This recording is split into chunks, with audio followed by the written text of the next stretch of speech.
ഇന്ന് നമുക്ക് പയർ നട്ടാലോ? ഇന്ന് എനിക്ക് കുറച്ച് പയർ കിട്ടിയിട്ടുണ്ട് നടാനായിട്ട്.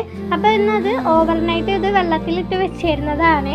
അത് കഴിഞ്ഞിട്ട് ഈ ഒരു ട്രേയിലാണ് ഞാൻ നട്ടു കൊടുക്കുന്നത്. ഈ ട്രേ എന്ന് വെച്ചിട്ടുണ്ടെങ്കിൽ നമ്മൾ ഈ പച്ചക്കറി തൈ ഒക്കെ വാങ്ങാൻ കിട്ടുന്ന കടയിൽ നിന്ന് തൈകൾ വാങ്ങിച്ച് കഴിയുമ്പോൾ കിട്ടുന്ന ട്രേ ആണ്. അത് എപ്പോഴും എനിക്ക് വാങ്ങിച്ചിട്ടുണ്ടെങ്കിൽ ഞാനത് ക്ലീൻ ചെയ്ത് കഴുകിയിട്ട് ഉണക്കി വെക്കാറാണ് പതിവ്. പിന്നീട് എന്തെങ്കിലും നടുമ്പോൾ അത് യൂസ് ചെയ്യാൻ പറ്റുമല്ലോ എന്ന് വിചാരിച്ചിട്ട് ഇതിലിപ്പോൾ ഞാൻ ചകിരിച്ചോറും അതേപോലെ തന്നെ മണ്ണും കൂടെ മിക്സ് ചെയ്തിട്ടാണ് ഇത് സെറ്റ് ചെയ്തേക്കുന്നത്. അത് കഴിഞ്ഞിട്ട് അത് നട്ടു കൊടുത്തു. കുറച്ച് ദിവസം കഴിഞ്ഞ് കഴിയുമ്പോൾ അതിനകത്ത് ഇലയൊക്കെ വന്നു തുടങ്ങിയിട്ടുണ്ടായി. പിന്നെ ഇത് ഞാൻ എടുത്തേക്കുന്ന വളത്തിൽ എന്താ പറയുക ചാണകപ്പൊടിയും എല്ലാം മിക്സ് ചെയ്തിട്ടുള്ളതാണ്. വേറെ കുറേ വളങ്ങളൊക്കെ മിക്സ് ചെയ്തിട്ടുള്ളതാണ്. ഇത് കിലോയ്ക്ക് 35 രൂപയാണ്. ഞാൻ ഇതൊരു 6 കിലോയാണ് വാങ്ങിച്ചിട്ടുണ്ടായി. അതിനകത്ത് ചകിരിച്ചോറും ഇപ്പം ഞാൻ കുറച്ചും കൂടെ മിക്സൊക്കെ ചെയ്ത് സെറ്റ് ചെയ്ത് വെച്ചിട്ടുണ്ട്.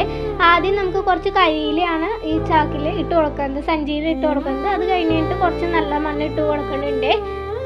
അത് എല്ലാത്തിലും ഫില്ല് ചെയ്തതിന് ശേഷം കുറച്ച് നമ്മുടെ വളം ഇട്ട് കൊടുക്കുന്നുണ്ട്. വളം നന്നായിട്ട് തന്നെ എല്ലാത്തിലും ഇട്ട് കൊടുക്കുന്നുണ്ട്. അതിന് ശേഷം കുറച്ചും കൂടെ കുറച്ച് മണ്ണും കൂടെ അതിൻ്റെ മീതെ കൂടെ ഒന്ന് ലെയർ ചെയ്ത് കൊടുക്കുന്നുണ്ട്. ഇപ്പം ഇങ്ങനെയാണ് നമ്മുടെ തൈ ഇരിക്കുന്നത്. അതിനകത്തേക്ക് ഈ തൈ നടാനായിട്ട് ഈ സഞ്ചികൾ ഞാൻ ഇവിടെയാണ് എല്ലാം സെറ്റ് ചെയ്ത് വെച്ചേക്കുന്നത്. അപ്പോൾ ഇവിടെ തന്നെ നമുക്ക് കയറിട്ട് പന്തലിടാൻ വേണ്ടിയിട്ടാണ്. അപ്പോൾ ഈ തൈകൾ സൂക്ഷിച്ച് തന്നെ പതുക്കെ ഒന്ന് ഇളക്കി എടുത്തിട്ടുണ്ട്. ഇതിനി എല്ലാത്തിലും നട്ടു കൊടുക്കാം. ഓരോന്ന് വീതമാണ് ഞാനിപ്പം നട്ടു കൊടുത്തേക്കുന്നത്. ഇത് കഴിഞ്ഞിട്ട് വേണം ഒന്ന് കുറച്ചും കൂടെ ഒന്ന് വള്ളിയൊക്കെ ആയി സെറ്റായി കഴിഞ്ഞതിന് ശേഷമാണ് നമ്മൾ പന്തലൊക്കെ ഇടാറുള്ളത്.